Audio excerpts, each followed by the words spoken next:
Bonjour, alors aujourd'hui, production orale DELF B2 lors de l'examen.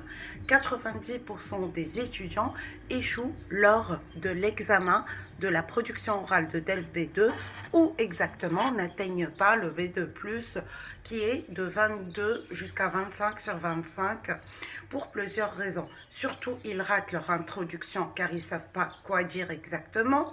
Mais si tu veux réussir le B2 à l'oral, mais tu ne sais jamais quoi dire, aujourd'hui, je vais te faire une simulation réelle de tout l'examen. Et je te montre exactement ce qui fait gagner ou perdre des points. La vidéo sera divisée en 3 grandes parties. Première partie, l'explication de l'épreuve en totalité. La simulation réelle, la partie monologue suivie. La simulation de débat avec l'examinateur. Passons à la première partie. Donc, avant la simulation, il faut comprendre une chose très simple. Au B2, on n'évalue plus votre français seulement. On évalue votre capacité à communiquer dans une vraie situation. L'épreuve dure environ 50 minutes au total. Elle est divisée en 2 temps. Premier temps, c'est la préparation qui est de 30 minutes. Tu reçois 2 documents, tu choisis un seul et tu prépares ton plan qui est très important, ce point-là. Donc, deuxième partie qui est le passage à l'examen ou à l'oral qui dure environ 20 minutes se divisant en 2 moments, le monologue suivi qui est la présentation et l'argumentation de 5 à 7 minutes. Tu présentes le document, la problématique, tes idées, c'est là où tu montres que tu sais structurer. Deuxième moment, c'est le débat avec l'examinateur et généralement, il varie de 10 à 13 minutes et là, tout change. L'examinateur va te poser des questions pour te contredire, tester ta réaction. Ce qu'il veut voir, si tu peux te défendre et surtout défendre ton opinion. Tu sais nuancer et si tu peux réagir naturellement. Surtout, c'est pas ton ennemi. Il n'est pas là pour mettre les bâtons dans les roues. Non.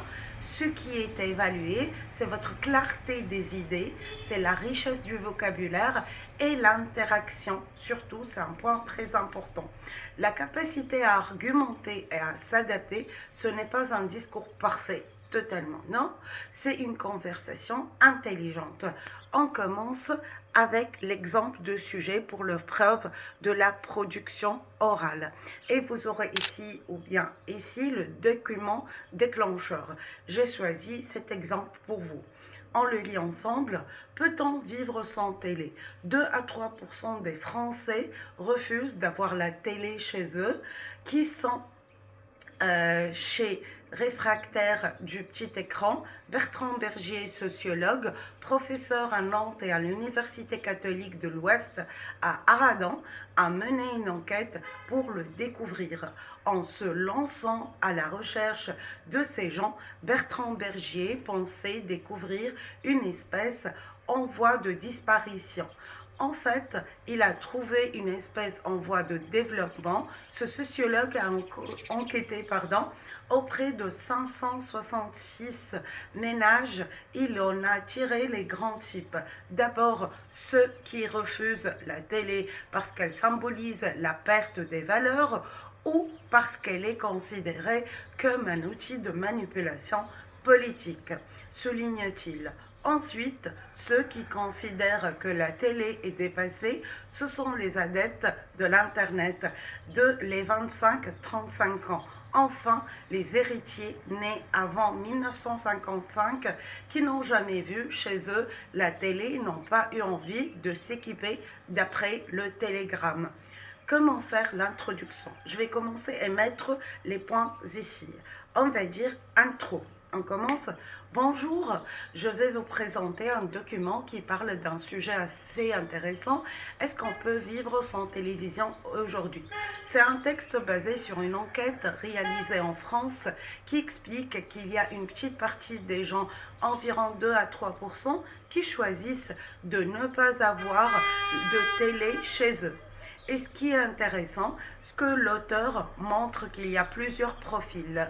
Certains refusent la télévision pour des raisons personnelles et idéologiques, d'autres pensent seulement que c'est devenu inutile. Et puis, il y a aussi des personnes qui ont grandi sans télé et qui n'en ressentent pas le besoin.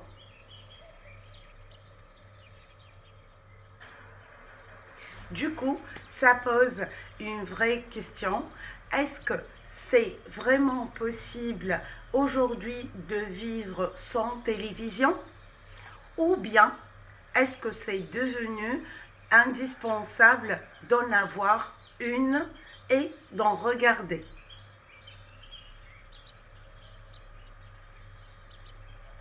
Alors, oui, je pense que oui, aujourd'hui c'est clairement possible parce qu'en réalité la télévision n'est plus la seule source d'information et de divertissement.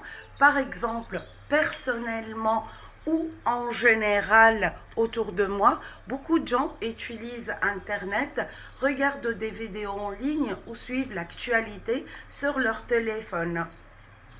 De ce fait, on peut facilement remplacer la télévision et même certaines personnes préfèrent vivre sans, puisque ça leur permet de gagner du temps et aussi d'éviter de regarder des programmes qu'elles trouvent parfois inutiles.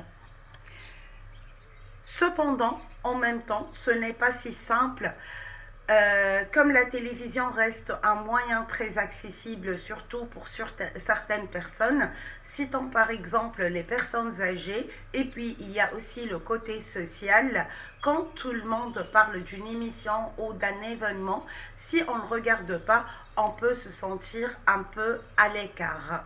Donc, même si ce n'est pas indispensable, ça reste quand même présent dans la vie quotidienne. Donc, au final, je dirais que ça dépend vraiment du mode de vie, pardon.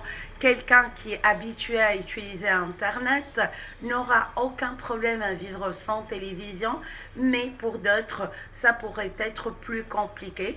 Personnellement, je trouve que le plus important, ce n'est pas de supprimer complètement la télévision, plutôt de savoir l'utiliser d'une manière intelligente. Voilà donc, pour conclure, finalement, vivre sans télévision est possible aujourd'hui. En revanche, ça dépend surtout des habitudes de chacun et de la façon dont on consomme les médias. Donc, ça, c'était la partie de la simulation. Dites-moi en commentaire comment vous l'avez trouvée. J'espère qu'elle va vous plaire.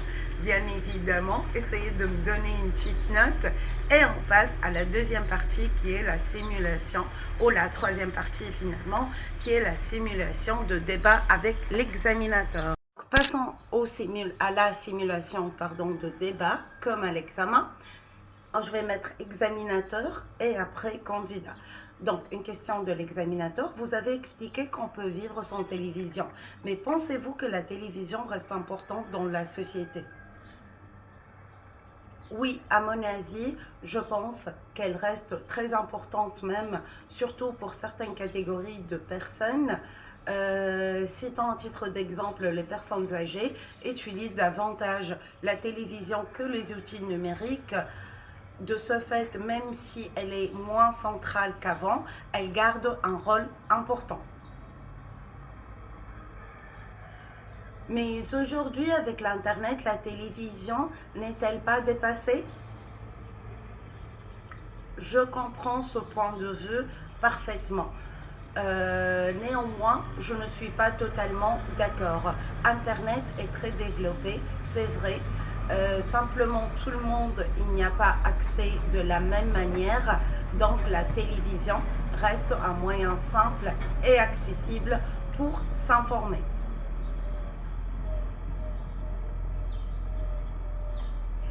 Est-ce que vous regardez souvent la télévision? Personnellement, pas vraiment. Je préfère utiliser Internet parce que je peux choisir exactement ce que je veux regarder. Néanmoins, je comprends que d'autres personnes préfèrent la télévision pour sa simplicité d'usage.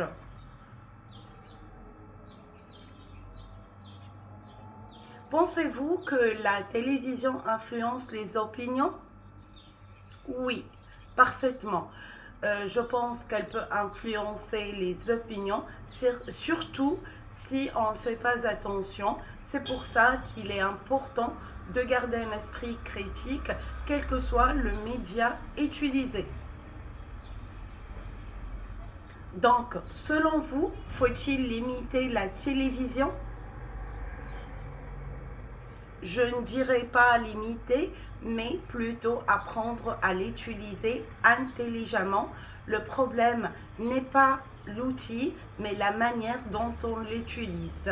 Surtout aujourd'hui avec les guerres et avec la propagation de certaines infos qui peuvent être fausses ou déprimantes. On passe à la troisième partie, l'analyse, ce que tu dois comprendre. Si tu regardes bien, les réponses ne sont pas compliquées, mais elles font trois choses essentielles. Premièrement, répondre directement à la question, pas de détour. Deuxièmement, donner une raison, plus exemple, toujours pour expliquer. Troisièmement, nuancer. Je comprends. En revanche, donc les phrases magiques au niveau B2 qu'on devra utiliser, je pense que, à mon avis, je comprends néanmoins, en revanche, cela dépend. Citant à titre d'exemple, avec ça, tu peux gérer 80% des questions. Maintenant, passons à voir les erreurs fréquentes. Répondre par oui ou non simplement et se taire, ça peut vous réduire la note. Parler trop longtemps sans répondre, faites le détour, ça peut aussi, comment dirais-je, vous piéger. Paniquer quand l'examinateur contredit. Comme je viens de dire au début de la vidéo, ce n'est pas votre ennemi. Certainement, il est juste là. Il ne vous contredit pas pour vous piéger. Il vous donne une opportunité de montrer votre niveau. Finalement, si vous souhaitez réussir votre B2 ou bien le TCF, vous devez vous entraîner à parler, pas à mémoriser, et surtout vous enregistrer tous les jours. Dites-moi en commentaire quelle thématique te bloque le plus à l'oral au niveau de B2. Je ferai une prochaine vidéo avec les réponses type envoi pour que vous ayez une structure à suivre. Je vous remercie infiniment de contribuer à la réussite de notre chaîne et un plaisir de vous avoir dans ma vie, souhaitant que je vous apporte les meilleurs contenus éducatifs et veuillez m'excuser de certains lapsus que je pourrais commettre. Au revoir et à la prochaine.